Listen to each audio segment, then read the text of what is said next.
our country Ghana is being discovered. Okay, so how did you get to know about Ghana? Accra is not the most expensive city. I hope Ghanaians are treating you well. Absolutely, yeah. So these are some of the things that I've really been loving, is how kind Ghanaians are and hospitable they are. Wouldn't have taken it lightly with you if you had gone to Nigeria first. Please. You should thank your government. What's up, guys? How are you all doing? I hope you guys are doing fantastic. I am also doing amazing. So in today's video, we are going to have a conversation with the queen herself, an African traveler, a YouTuber, a wife, and a business owner, all the way from Kenya to Ghana. I'm so excited. She's a genius in the field of travel content creation, whose video and voice is so soothing to the heart. I have not even told you yet. So help me welcome the one and only queen. Thank you very much. Thank you. Thank you for having me. Thank you. Welcome to my channel. All right, welcome to Ghana. Thank you very much. Thank you welcoming me, Akwaba, Ghana. Thank you very much. It's the first Ghanaian word that I learned. Okay, Akwaba means welcome. Yeah. Okay, I'm so glad to have you on my channel. Thank you very much. First of all, my audience and I would like to know how our country Ghana is being discovered. Okay, so how did you get to know about Ghana, and at what point in time did you finally decide to visit Ghana? Okay, so Ghana is definitely a well-known country, but we learned about Ghana in school, about the leading production of cocoa. The country that has the leading production of cocoa was Ghana, and but later on in life I came to meet and interact with Ghanaians, and as well as people from West Africa, and that made me draw interest in visiting Ghana. So initially, if I'm being honest with all of you guys, my plan was first to go to Nigeria, as my first West African country. But I was also, before, I was afraid of visiting West Africa, because I was afraid there's like so much energy that I cannot match up. Like that is the stereotype that I had been given, yeah? When I made up my mind that I will visit, and the close friends that I had by that time mostly were from Nigeria, so Nigeria was going to be my first country to visit. But when I was doing my planning and stuff like this, I saw Nigeria is more complicated to visit as a first country because I have visa requirements as a Kenyan. But Ghana is visa free for me, so it was so automatic to be like, Ghana is where we are going as our landing place. And yeah, that was my thinking process on how I ended up here in Ghana. Wouldn't have taken it lightly with you if you had gone to Nigeria first. Please. You should thank your government, for making it accessible for us. Yeah. All right. So I believe prior to your visit to Ghana, you had your own expectations and anticipations about Ghana. Yeah. But on arrival, what were your first impressions, and how were they different from your expectations? So some of my expectation was, let me put it this way, how I saw it in my head. It was like every thought I have of Nigeria in a minimized concept. So it's like A, but like small letter. Makes sense? So I can give you an example. So I knew West Africans are loud.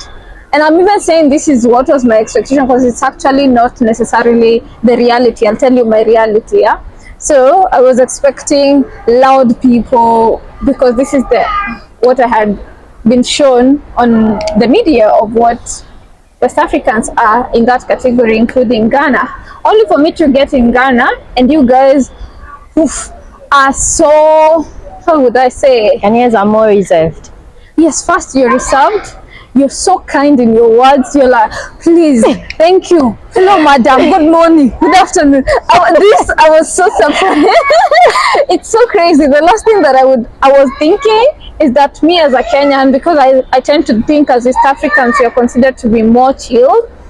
I was never expecting that I'll be considered rude in Ghana, So yeah, this is how, I don't know what is the right words to say, but the use of thank you, please, and all these good words, greetings as you pass each other, and hospitality, people helping each other. I was surprised by that one.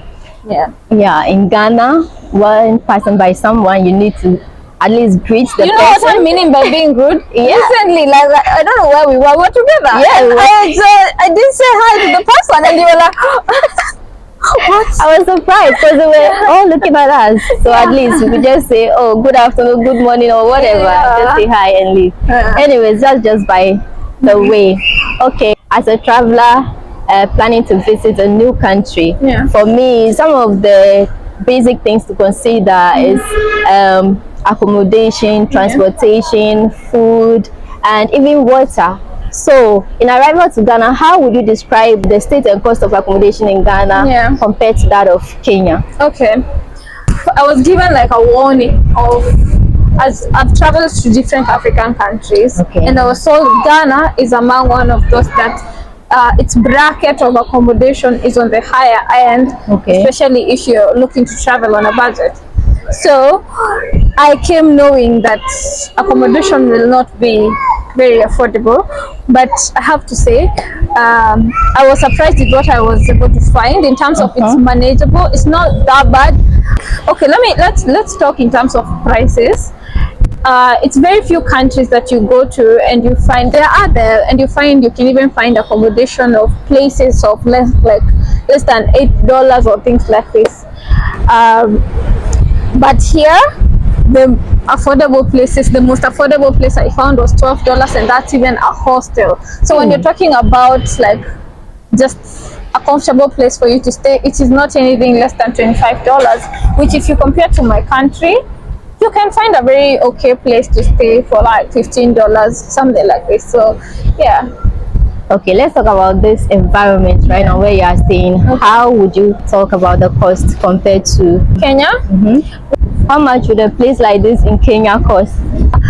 Well, so how I would compare East Legon with my country, it would be close to an area like, let's say, Kilimani or Kileleshwa or Westlands. And in these places, interestingly, in my country, if you know how to do your research and stuff like this, you can find very good places, but very affordable as well. So I would say it can be maybe $50 to $60 you should be able to find, all the way to $100. It depends with the place and how it has been furnished and all these things. Yeah. Oh, okay. Yeah. That's interesting. So if you have tasted any local food, can you name some of them? And which one of them is your favorite? The first one I tasted was jollof rice, Ghanaian jollof rice. Then I had kenke, I had fufu, I had gobe, I had banku. What else? I think I'm forgetting others. Have you tried coffee brokeman? Oh yeah, of course. Coffee brokeman is the plantain. Yeah, I've really been enjoying the plantain. But one of my favorite meals is actually gobe, because I really love plantain. We don't have plantain in Kenya as much as you guys have here. Oh, okay. So I've really been maximizing on eating it. The thing that I am tired of eating, in all honesty, and I never thought in my life I'd be like, please don't serve me this today, is rice. Like, Ghanaians eat a lot of rice. Yeah, the fastest food to cook. Yeah, but I've really been enjoying gobe and fufu as well. Fufu is really nice. Yeah. So which one would you choose as your favorite? I would actually go with gobe, because I love beans, I love the plantain, sausage, I love egg. So yeah. So you combine beans with sausage and egg?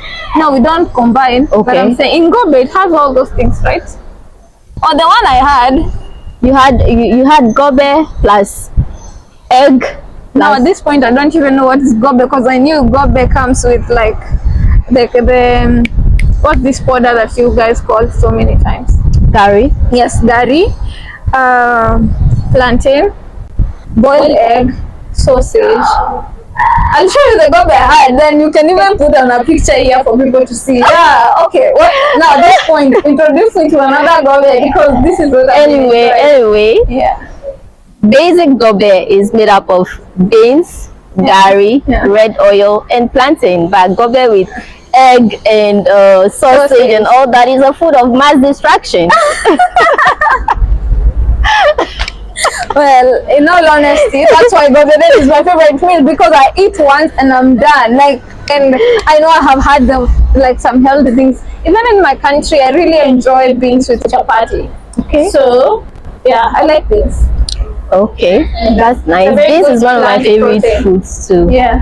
Yeah. I feel like I only talked about the dry foods. In the stews and stuff like this, I've been enjoying fish because it's just so much more than it is in my country. So Okay. like even not that we don't have fish, but the frequency of eating fish, availability of it, yeah, it's not compared to my country. So I've really been enjoying fish. I guess we have more fish in Accra because we are closer to the sea. There's that as well. Yeah. But I also went to the Volta region and I was so surprised on the number of water bodies that are there. Yeah, we Beyond the lake, beyond the ocean as well, there's also like so many lakes. Yes, we do have. Even in my small village, we have so many little water bodies that we can catch fish from. Okay, so I want to know, I'm interested in the cost. That is one of the things that people traveling are much more interested in. So how would you compare price of food in Ghana to Kenya? I would say in Kenya I personally can confidently say that I can go to any restaurant in Kenya and afford something. I can't confidently say the same thing for Ghana. Because your prices kind of just surprise me, especially when it comes to food. It's very interesting. I had a cup of macchiato. It's in just a normal place, and I paid like close to $6. I'm like, why? But anyway, so it's not like in my country for you to get that, it's like you've really gone high, and even when I compare to other countries. But I'm only saying Ghana eating out is not for everyone. Normally, I would say that it depends on the area. Okay. As well, yeah. your location in the area. Yeah. And sometimes it might surprise you that you might go to places that are even in the outskirts of Accra, and you may be thinking that okay, this place food might not be that pricey, but it will surprise you that you even get it even pricier. Yeah, so this has really been surprising me, and I was even told that Accra is not the most expensive city. So that was interesting to know. These days is really expensive to stay in Accra. Yeah. So do you agree that eating out can be very expensive? Of course, it can be expensive, but also depending on where you are eating from. Okay. Yeah. Let's talk about hospitality. I hope Ghanaians are treating you well. Absolutely, yeah. So these are some of the things that I've really been loving, is how kind Ghanaians are and hospitable they are. I was even telling a friend that now that I'm beginning to think about going back to Kenya, there's some things that I've forgotten how to do. Like I'll be out there being so kind to people and nobody cares. Or something like this. Yeah, so I've really been enjoying my time here. I know people are taking care of me even without saying it or whatever. Yeah, there's an attitude of helping each other in a way.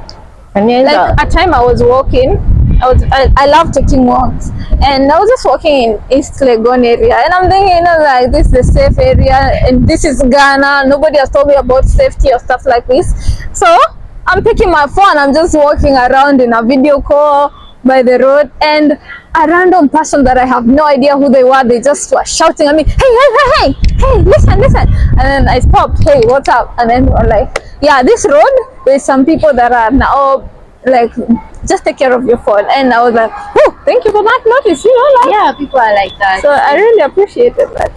Yeah, especially when you get to areas like Medina, Ashaiman, and you just have your phone plugging, everybody will be questioning you. Yeah, Ghanaians are really compassionate, spacious. That's one thing. Yeah. So, per your experience, how would you differentiate transportation in Ghana, especially public transport, to Kenya? Our Kenyan public transport has life. It gets to Ours is dead. we get to entertain ourselves, but it was nice to see that you guys have what you call meet. It was just interesting to see, and also the familiarity of the whole aspect of people like calling other people, and there's like this one person that's in charge of loading people, and then he's expected to be just like some similar things that happen here as well as happen in Kenya. And in terms of prices, actually, I think transportation Kenya and Ghana can be on the same page, like they can compare. I won't be like, no, this is extreme, no, this the other is not. Okay, the condition of vehicles as well. How would you say? You mean the public transport? Yes. No, we have some good like people in Kenya do invest in making their cars look pimped, well taken care of, and stuff like this. Yeah. Right here. Not necessarily. Are we moving? Okay. Okay. Okay. In terms of infrastructure, how would you compare Accra, Ghana, to Nairobi, Kenya, when it comes to infrastructure? Absolutely, in that way. When I'm thinking, when you're talking about infrastructure, it's things to do with like buildings, skyscrapers, and stuff like this. Kenya is like way on another level, but it's buildings on the roads as well. I was actually surprised because roads do fall under infrastructure. I was surprised. My expectation for Ghana roads was actually higher. I don't know if it's because of the people that I associate with Ghana. I don't think I look at them and I'm like, they are gonna be on a road that it's not necessarily smooth. I don't know. Yeah, but well, that's so funny. But anyway, yeah. So I would say Ghana. Kenya has better infrastructure than Ghana, for sure. Okay. One thing about Ghana is the climate. Yeah. In almost every home, we have air conditions. Especially that helps us during the night to have a good sleep. In Kenya, is it the same way? First of all, Kenya is cold compared to here. And in Kenya, I've had people say that we actually don't have ACs. Like when they never see ACs in Kenya. Really? We don't have ACs, well, unless you go to the coast, because that's where now the humidity goes up and stuff like this. I can actually, to some extent, I find Mombasa, which is our second biggest city, to have so much similarities with Ghana. Even the fact that it has so many white buildings, because the white buildings reflect away the light and the sun, you know, like there's the ocean, things like this. I love this. I see a lot of similarities between Mombasa and Accra. Yes. And in terms of weather, so but if you're coming from Nairobi, and majority of us are not even from the coast, our capital city is in Nairobi. So we do feel cold. Listen, I am enjoying my life here without wearing jackets, not caring whether I need a scarf or stuff like this. No, I'm okay. Yeah. Even at night, even when it's raining, love it. Okay, I learned from Sean Ara that there are no sachet water in Kenya. Yes, listen, this is something I was really fascinated by. And also, who are we? Okay. I remember I was in another West African country, and just recently, like within this trip, I was with a Nigerian, and I was telling her I really want, even in this country, to try the sachet water, because but I was not calling it sachet water. I was calling it no. I was calling paper water. You know, it's the paper, those kind of plastic is illegal in my country. Yes. So we refer to it as a paper. So I was saying I want paper water. She was really surprised of what I mean. Like she thought it's a whole other brand of like water, like how you mean soda water, how you mean, you know, flavored water. So she thought it's another category of water I want. I meant sachet water. And yeah, we don't have this.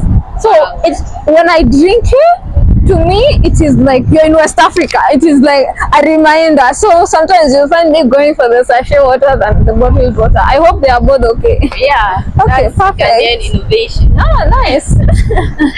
All right. Talking about places visited in Ghana, what are some of the places you visited, and which one of them is your favorite place? In all honesty, I'd say the favorite place that I visited was, I had a very good time at Labadi Beach. Okay. I met some very hospitable people. You should come to my channel and watch that video. So it started with I love water activities. By now you already know. You asked me what's my favorite thing here. It's a swimming pool. Then I went to the yes. Then I went to the beach, and I love like beach activities, whether I'm doing or I'm just watching, whatever, just as long as it's associated with water. And this person that had a horse thing was like, come, let me give you an offer, and they gave me like a free ride. That was really nice. Yes, and the sun was setting. It was just so beautiful. The sun was setting. I'm on the horse. We are going deeper into the water, the reflection of the sun. It was just so nice. And then after that, as I'm taking a walk, I find some Ghanaian women, they are singing their traditional dances, and I joined in, and they were so happy to have me in the art. It was really nice. So I saw that video. you did. Yeah. You enjoyed. They should watch, right? Yeah, they should watch. Yeah. So that was one of my favorites. Wow. So when you went, did you witness a guy on the beach chewing glass? What like on the bottles? beach chewing glass? Yes. What? At the beach. Who? A guy. A guy There's chews normally glass. a guy there chewing glass for Oh, okay. visitors. I didn't see that. You didn't see that? Maybe Interesting. signs I should go back. Yeah. Okay. I went That was there. one of my favorite things. Yeah. Okay. So, having visited over 20 countries, okay, with different cultures and tradition and all that, and even declaring to yourself in one of these countries that you are a citizen of that country Yeah. because of the love you have for that country. How important is it for you to keep to your roots, and what is one of the things that you love most about Kenya? Okay. I don't know if you know Lupita Nyong'o. I was listening to her, and she was in a podcast. She was invited, and she said something very interesting, that when you know, like I'm Kenyan, such that even if you took me anywhere else, I converted and wore every Ghanaian thing, I'm still gonna be Kenyan, and I don't even need to prove that point. Like, just outrightly like that, I am. So this is one thing that we are connected to ourselves, even whether you wear your fake hair, you're still Ghanaian. This thing, I'm sorry I called you, but I'm just saying, I'm just saying, we still are us. Yeah. So with this confidence, it gives me so much freedom to be able to experience other cultures as well, and especially because I don't have no conflict when it comes to my identity and where I come from. But the more I have traveled, the more I have explored, the more I have, first of all, come to appreciate my country in so many ways. And I know right now Kenya is going through so many things, but I still know that it's such a blessed place. For example, I was with some African ladies and I took out my ATM to withdraw money here in Ghana, and they were like, you guys can just easily do that. And then for some countries that's not acceptable, like there's no such kind of freedom. Other people, it's just like so many things that have made me appreciate being Kenyan, that the only thing I can be like, I didn't choose to be Kenyan, you God decided I'm gonna be Kenyan, thank you very much, and I love it. Something like this. So it's important for us to identify to our identity. Yeah. So what's my favorite thing about Kenya? About being Kenyan or about Kenya? Both. Favorite thing about being Kenyan is my forehead, because we go around being like, hey, you're Kenyan, and everybody can see us, we're Kenyan. Really? Yes. And then my favorite thing about Kenya definitely has to be my family. I'm sorry, I'm selfish, but that's the reality. Yeah. There's a saying in my language that you cannot point your left hand to your home city or country or town or whatever. Yeah. So whoever said east or west, home is best. Yeah. Bingo wrong. Yeah. Even as you're saying, I took up a new country and stuff like this. I stayed in Ethiopia for a long time, and I was accepted there. I created a life there and everything, but still, east or west, home is best. Yeah, I really watched one of your Ethiopian videos, and I loved the love and compassion you showed to that family. Okay. A baby, and you committed to be a godmother to the baby. Yeah. You're so kind. Thank you very much. Thank you. All right, so let's come to personal life. And for all of you, those who are watching this beauty and is planning something fishy in your head, let me just announce it to you that we are taking longest time ago. All right, so that's true. Okay, being a travel YouTuber, traveling all over Africa, how do you, and being a wife as well, how do you combine traveling and being a wife at the same time? Okay. So for the longest, I was traveling without being a wife. So being a wife was just added into the equation. So very long time ago, So it's been a learning curve on how to how to balance the two things. But yeah, I would say majorly it has been a learning curve in terms of now, because I'm married, there are some things that I would comfortably do before that now I have to, like just adjust or not do from the first place, things like this. And yeah, just for the respect of my husband and to be a responsible wife out here, just for myself as well, because yeah, I'm just saying there's some adjustment. It's a learning curve. I can't necessarily, I'm not yet in that place that I can stand and say, do you want to be a traveling wife? These are 5 tips for you. Listen to my class. I have a course on selling. I'm not there yet. I'm not there yet. So when I get there, I'll definitely share. No course, but I'll share. Marriage is like a very important rite of passage in a person's life. Okay. So what is that one thing you have learned after being married? Let me first has it transformed start by saying it is a very important, what did you say it is? Rite of passage. If it is important to you. Okay. You are complete with or without marriage. So gone are the days where we would be like, go to school, finish, like all these kind of rite of passages. I don't put marriage in that category. For me, we can have a discussion, no problem, because I believe you should be complete whether you're going to get married or not. So my biggest lesson in marriage, with that being said, has to be heal before you get into marriage. Like, do your part. Let me even say it this way: do your part. Come as a full person. If you are full by yourself, then the other person and the other party is full, then the two of you are coming from a place of abundance and not a place of lack in whatever you are giving, because marriage is a matter of marrying. And I feel like this is something that we don't fully understand before you're married, because then you don't need to marry so many things. So when you get married, you marry so many things of this person.